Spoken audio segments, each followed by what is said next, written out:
Today's episode is brought to you by my Wayfair storefront. I've rounded up all my holiday hosting must-haves, from the bar cart and food warmers to take-home containers, charcuterie gift setup, and my favorite wine opener. You can shop everything at creatorsold.io/Wayfair/Jackie Zook. Now let's get into the episode. Welcome to Next On Scene, the human behind the brand. I'm Jaclyn Zukerman Delory, award-winning publicist, mom, and media visionary. I believe visibility isn't just about being seen, it's about being of service. Each week, we are going to uncover real stories behind success, the breakthroughs, the heartbreaks, and the moments that made you who you are. Because the truth is, the more we allow ourselves to be human, the more powerful our impact becomes. This is where visibility meets legacy. This is Next On Scene. All right, Diego, today we're going to talk about what you're wearing. So black is a mysterious color. It's power. It's elegance. So what inspired you to wear black today? I would say it's a very neutral color. So it fits in with pretty much anything. Like I can wear that anywhere I go. I can combine a lot of different colors with black too. I love this. You know? Is it like your go-to where you feel confident in it? Black and white. I'll go between black and white. And white if I feel like it's a setting where it's maybe more bright, I get to stand out a little more, all white. Or if I want to blend in, I wear black. Yeah, smart. Yeah. Psychology there, I love it. All right, come sit. Okay, so before we get into introducing yourself, we're gonna do this part first, but like I'm creating a red carpet soundtrack based on like being in your element, because I think music is a very like gets us upbeat, excited, all the things. So what are 2 songs that stand out to you right now in the season of life? 2 songs that stand out. That are your go-to that make you excited or feel like you're in the moment. So I love Afro House. Anything Afro House has a great beat to it because if you think about it, it's actually the type of song where I can work with the song. I can talk to people while it's playing, and I can dance to it too. I love this. Yeah. Which, do you have like one particular one that's a favorite or 2 of them? Or? There's this DJ called Dennis Gold. He's I found him on YouTube. Incredible sound engineer. Like this guy knows how to combine music and the sound and the frequency. It's amazing music. So cool. Yeah. So cool. Okay, we're gonna have to find that later, but you have to send me a link so I can add it to my soundtrack. Thank you. Okay, so now Diego, I want to introduce you to my audience. You have such a dynamic background. It's so funny because we're turning the mics today, and I'm so excited to spotlight you because you are such a rock star in what you do. Yeah. So you have a background creating an HVAC company, which is so impressive at a young age of 20, right? You were a real estate agent, and now you're a director of marketing for Smart Boston. So through that transition, like I guess, why HVAC first, and then how did that lead you to marketing today? That's a good question. I graduated high school at class of 19, and I had a good friend of mine in high school where he and his dad, they actually ran their own business, HVAC. So I actually started by first working for them, and then I realized the business model. I said, this is interesting. You could go into people's houses and pretty much like clean up, and within like what, maybe an hour or 2, make $200-300. So doing it consistently. I don't know, I'm getting a little nervous right now. My bad. That's okay. Little jitters. It brings me back a lot of memories too. Let me take a pause. Yeah. We're turning the tables. I love these nerves. This is good nerves. Good. Yeah. I've never really talked about this. That's probably why. Oh my God, I love this. So HVAC is, honestly, it chose me. I saw the opportunity because my friend ran the business, and I saw his passion and his dad's passion for the company. And so I worked for them for a bit. And then I realized that you could make a lot of money in that industry, but it's a lot of hustle. So what happened was during the pandemic, his dad, unfortunately, was getting very sick, and he got heart disease, and he had a lung cancer. He was like 69. Pretty much didn't have much time left. And so my friend, he was 21, I was 20 at the time. He was just thinking, what are we gonna do? Like, he's like the principal of the house. He takes care of the bills. He does everything. And he had a little brother too that was like 14. So he was gonna quit the company. Long story short, what happened was his dad, after 4 months, passed away. And he knew his dad was passing away. So he had to find an outlet. So for him, it was literally either selling the business or continuing. But if he continued, he didn't really know how to run it the right way. And then I realized I can go into ventures with this friend of mine. And so I told him the day he was going to let go of the business, I said, let me go 50-50. And then from there, I bought in, we rebranded, and we kept the legacy going. Then came the real action, like going into the business and getting it started, doing the hard work. I can't tell you, like, it was probably 10-hour shifts, the pre-launch. When we first decided that we're going to continue the business, we had to pre-launch the business. We had to pretty much set up how the business would run when the new year would start. So it was around August of 2020 during the pandemic. We were preparing to launch the business by January. So we had all the pre-marketing set up, client acquisitions, the software, the marketing strategies, the sales component, taxes, starting a new LLC. Like, I learned everything at the beginning. Then I realized I gotta jump into this, because even if I don't know what I'm doing, the process and experience of getting that first business in my resume was so important to one day tell the story. And so then we went all in. Like, I quit my job. I had a job with the union. I was making great money. And logically speaking, there's no reason for me to leave. Mm-hmm. But I took the risk, and I had some money saved up where if anything did happen, I was going to use those savings, right? And I went all in, and there was no going back. I burned my bridges. And our first year, we made like over $100,000. So impressive. Yeah. So do you still have an ownership in that at all? No. So what happened was, within that year, 12 months passed of running the business. We made great money, but there was two problems. First, we realized that to start the company, we had to have a vision for it, right? So we had a whiteboard, a big one, and we wrote down what we wanted to see with the company. We went 3 months in, we were making great money from the get-go, and we started to get creative. We started to do things differently than what was already working. And that kind of got us off track to the point where for the next 9 months, we were making a lot of money, but there was no money management skills, no financial literacy skills. So we mixed friendship with business, and I realized that wasn't gonna work. And so we cut the ties, and young kids, 2 Gen Zs were starting a business. Like, of course it's gonna fail most of the time. I mean, you did very well in the first year, so give yourself some credit. Yeah. So you basically then, so once that kind of subsided, so you now went into real estate, decided like this was interesting, I'm going to explore, but then it led you to, I think it's so interesting that today you interview people about money and finances. So like, is it because it's also things you want to learn to be better? Because I feel like it sounds like you're very good with managing your money, right? Like, yeah. So it's definitely a learning process, because when I realized that starting that HVAC business was something that was going to build experience for me, so I can one day tell it, it was literally lack of money management skills and not keeping yourself to the vision, why you started in the first place. So then I get my real estate license. I decided to go all in on that. And for 3 years straight, I was looking at my 1099. I didn't really have that much mentorship, and I didn't like it. Like, it was a lot of hustle, 70 hours a week. Realized that no matter how little, how much you make, if you have great money management skills, you just can't go broke. Huh. You know? Fun fact of the day. Yeah. Because I'm not great with that, so we're learning all the things. Yeah. Yeah. No, inspiring stuff. So, okay, at Smart, tell everyone who doesn't know what Smart Boston is, like, what is Smart Boston? Yeah. And like, tell us a little bit more about that. Let's start there. So Smart Boston was founded in 2023 by my good mentor, Coach Foreign.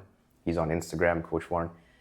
Great mental coach. I've known him for 7 years. He had his own culture back then before pandemic, where he had a whole company for travel.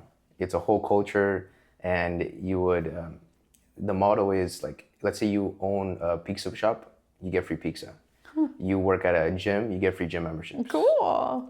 You work for a travel company, you'll get close to free travel, almost like discounted travels. And so that was the culture we were building. And I went into it at 17. I met him, and he had hundreds of people listening to him, hearing him, and he was the leader of the pack, really. And he tied all the culture to personal growth.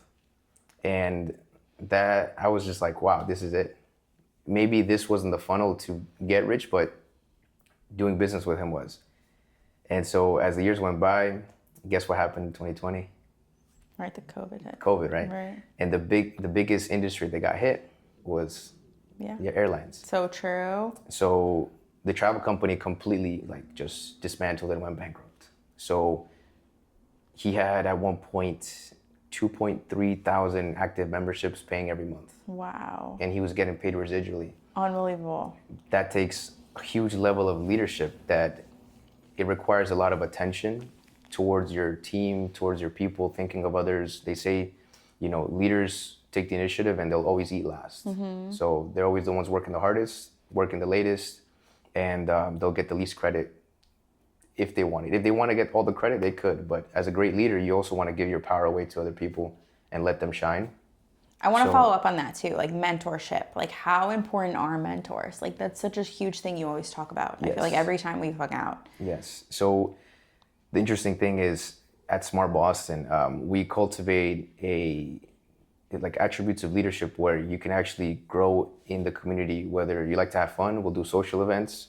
If you want to learn about the mind and the science of achievement, is what they say, what makes a person successful, it's not a coincidence that you're here having a podcast and being so successful, or your husband Andrew, and why are people so successful? A lot of the times these individuals may not be able to explain to you exactly how they did it, but they could show you how, right? So in Smart Boston, it's a platform for Gen Zs, by Gen Zs. It's for the youth to come together and literally wake up. There's a lot of things going out. There's a lot of things happening right now in the economy that we're pretty much on the wrong side of the table. What I mean by that is, if you play poker, right? Maybe the audience may not know how to play poker, but you have the dealer that deals the cards, and you're dealt with a stack of hands. This is your hand. If it's a great hand, you can play well, and if you have a bad hand, you can still play well.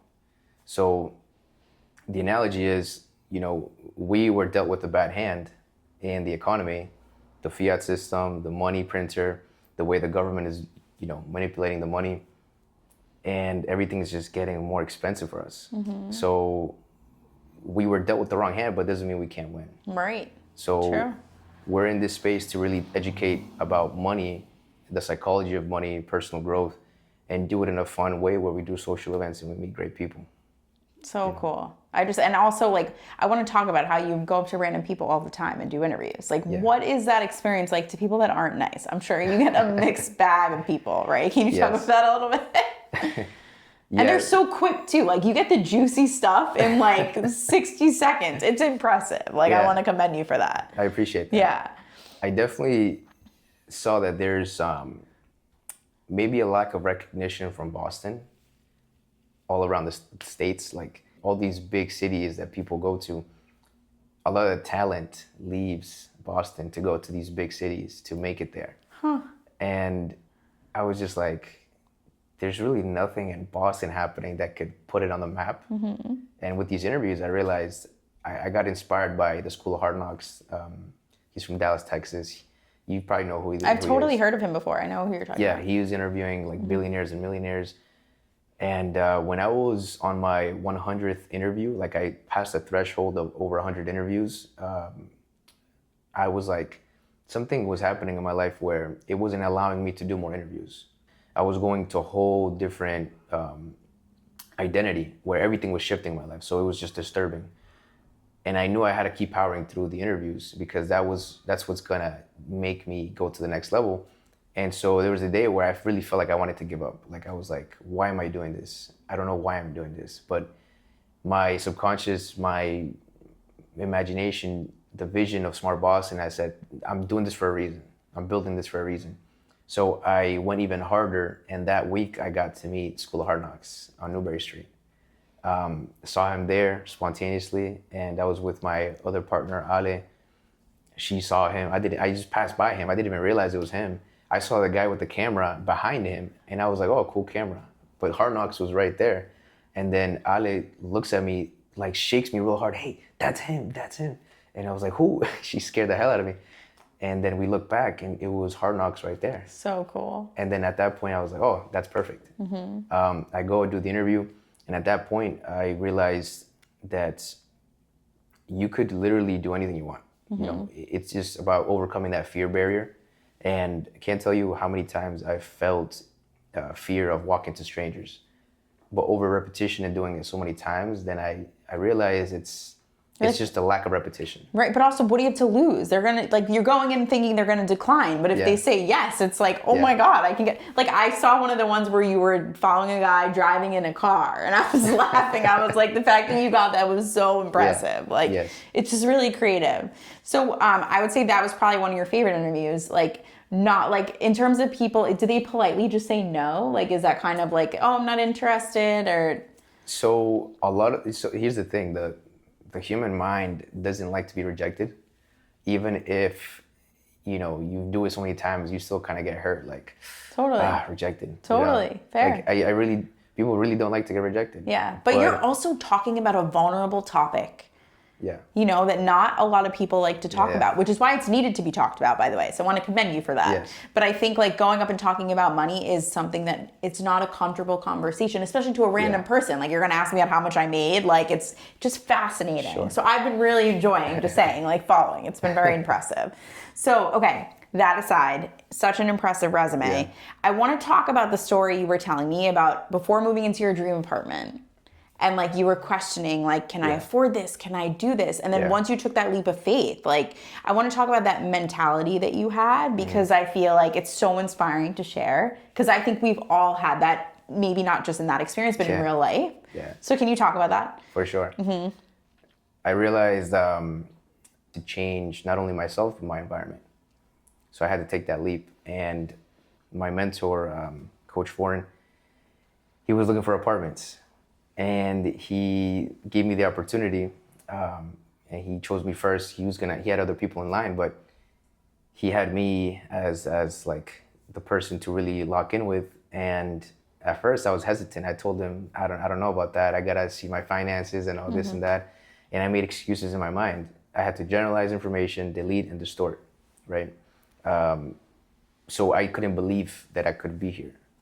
And so then over time, I realized, and he kept casting vision to me and kept trying to tell me, like, giving me the nudge to, like, hey, you can grow, you can keep going, you can go further. Until one day, I just had a breakthrough, and I said, you know, I'm tired of living this way. I'm tired of being this version of myself. And so I took that leap of faith, and I told him, all right, I'm in. And it was only 2 months of preparation, so I had 60 days to prepare to move out. So I go to my parents one day, and I'm like, hey, Ma, I'm moving out in like 60 days. And they were so surprised. They were like, what? I didn't tell anybody, right? Until that day. And then we started looking for apartments, right? As the day was coming up, I realized, you know, we went to all these great places. And for 40 days, this was ironic. Before I even knew I was moving out, I kept writing on my note card. I do affirmations. I kept writing on my note card, Penthouse lifestyle. Because the mind, what it does is it creates your reality as you go through life. Because if you imagine something for a very long time and you have desire over it, it will crystallize into reality, is what they say. I love the writing too. I'm a huge writer. Like, yes. Yeah, so good. Yeah. And so then I kept writing Penthouse lifestyle for 40 days plus. Until eventually it was time for us to choose the apartments. We went to like 5-6 locations, and we were like, all right, this is the one. So we got this building, and it was a little side apartment, like right next to Drift on that side. But it was a great start, right? We go in, we do the tour, and I'm going in there, and my subconscious is rejecting everything. Like, my mind tells me, yeah, this is a good start, but my heart says, this is not where I want to be. it was a great start. It was like maybe 900 square feet, a little around there. And it had no balcony, had just windows, the ocean, you can kind of see it on the side. And my mentor, Coach Warren, he was like, yeah, we can do this, right? A good start. Mentally, I wasn't there, but subconsciously, I knew I wanted that penthouse. So we went that weekend, we applied. For me, for some reason, the documents weren't working. It wasn't uploading. I called the property manager, hey, I'm having issues with this software. I don't know what's happening. And for 3 days straight, I couldn't apply. And she was telling me, if you take a little too long to apply, you might not have it. And it was one of very few in that building. And so I was like, are we really gonna lose this? Until one day, I had to call her. I'm like, hey, I don't know what's happening, but maybe can I do it in person or whatever? I finally got all the documents set up, right? Day 3, I'm in there and I'm applying, but for the hell of it, I said, let me just look at the website again. Let me see what's there. So I found another unit, top floor, right in the middle of the buildings, oceanfront view. We applied, I had everything ready, and like within 2-3 days, we get accepted. Unbelievable. I had no idea I was going to do this quickly, just by writing on a note card. Yeah, inspiring. So inspiring. So the takeaway from that, give us a one sentence takeaway from that is? The one takeaway from that is definitely keep affirming into your life what is it that you want from life the most. And writing yes. And dreaming on it. I love that so much. Yes. Love that. Yes. Okay, I want to play game time with you. Sure. Netflix or cable? Netflix. Do you have a favorite show?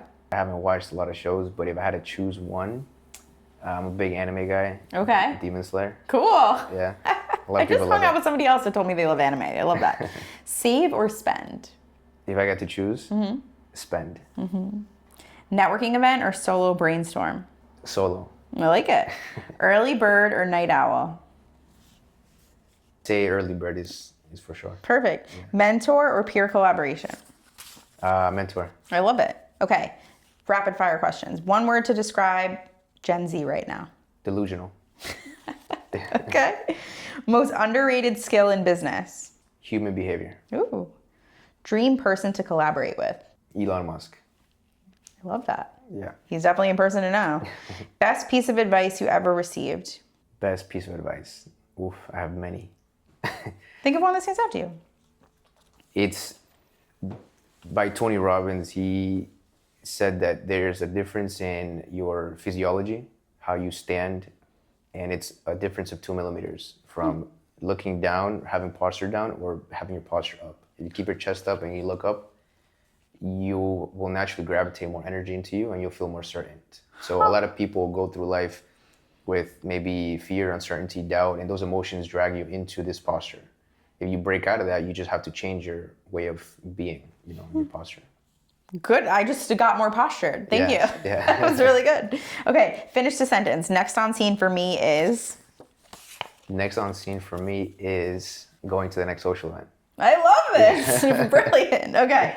So when people look back at your journey, how do you want them to remember Diego Andres? I would like them to remember me as somebody who was average that says above average things. Because everybody's the same. It's just a mere, the only difference is repetition. How many times are you reading these books or listening to these people or learning about a certain craft? The only difference between somebody average and great or outstanding is their number of repetitions. I see you with such an analytical brain. I'm analyzing how you're answering things. I love it. So detailed. First of all, you're way above average. You are a great human. So you want to be remembered as a great human? For sure. Okay. For sure. I love that. Yes. I would say it's putting Boston on the map with the interviews and bringing out the best of people. I love that. Love that. Yeah. Thanks for watching. You can shop all my holiday hosting essentials, including the bar cart, warmers, leftover containers, charcuterie gift ideas, and so much more right at creatorsoul.io/wayfair/JackyZook. Happy hosting and happy holidays. I'm here to give you your red carpet moment. So follow us on all our podcast channels, on any stream from iHeartRadio, Spotify. If you just type in Next on Scene, the human behind the brand, or you can also follow us on all our social media channels at Next on Scene. I can't wait for you to come on this journey with us. Your say is very impactful as an audience member. So come along for the ride and we are gonna all evolve together. And we can't wait for you to see who's next on scene.